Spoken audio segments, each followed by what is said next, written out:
Music and life to the full. xRhythms. Hi everyone, welcome back to xRhythms. My name is Grace and today I just wanted to chat to you about all things social media. So many of us are on social media right now, whether that's Instagram, TikTok, Facebook, Twitter. There's so many different types of social media, and if we're not on them, it's very easy to feel left out. Social media is a great place for us to be connected.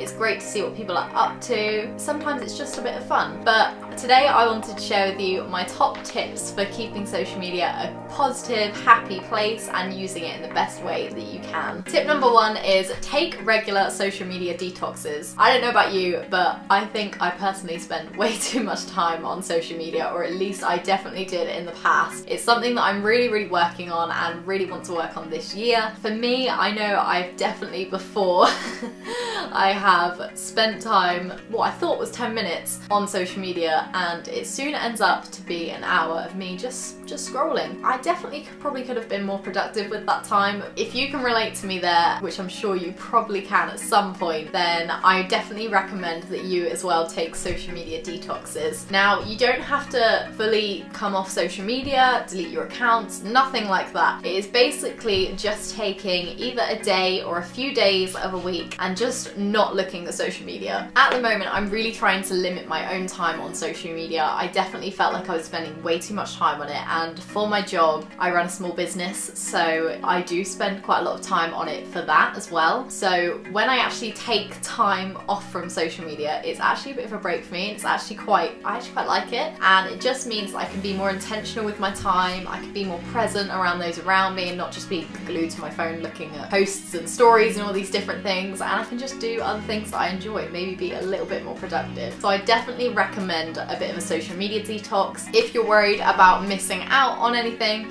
I'm sure the posts will still be there the next day and you can just catch up on them then. Tip number two is be kind. This is such an important one on social media because I think in the past, social media has definitely been a place to tear people down, and that is really not a good thing to be doing. We should always strive to be positive and be kind to one another, and that's so important on social media. Just because we don't necessarily know the person that we're talking about or tweeting about or commenting on Instagram doesn't mean they don't have feelings as well. So whilst it may be very easy to make a comment or a tweet or a TikTok or jump on a trend of something, just be very careful about what you're saying. Make sure that it's kind, and if it's necessary as well, just because there is someone who is going to read that and it would be really not very nice for them to take offense to it. Social media should be used as a place to encourage one another, your friends, your family, and build them up. So I really encourage you to do that. Tip number three is use your platform for positivity. Whether you have a couple of followers, whether you're in the thousands or somewhere in the middle, I think it's really great to just keep your account positive and post positive content. So whether that's an encouraging quote, a Bible verse, a funny video, I think it's just really great to just keep your account really happy. And I know that's not always the easiest thing, but I don't think we should use social media as this big negative thing, especially when there's so much going on in the world. So guys, I hope you found these tips helpful today, and I hope it makes you think a little bit about your social media and the best way that you can use it. And I think together we can definitely make social media a more of an encouraging, happier and more positive place. See you next time on xRhythms. Bye!